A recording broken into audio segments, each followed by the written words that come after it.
আপনার নাম কি আসলেই কবির?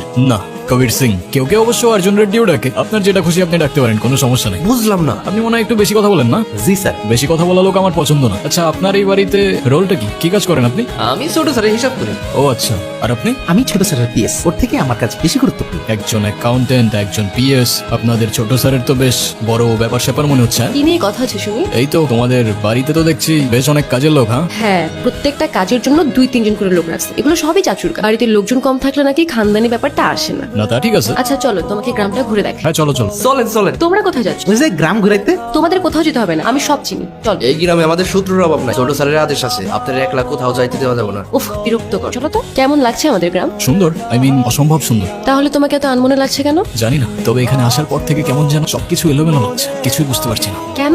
সেটাও জানি না। আচ্ছা, আমাকে একটা কথা বলো তো, আমার ফেসের সাথে কি তোমাদের এখানে কারোর চেহারা মেলে? অবশ্যই মেলে। আমার চোখ শকুনের চোখ। কিন্তু দাদা, এক স্যার তো অনেক মানুষ আছে এই দুনিয়াতে।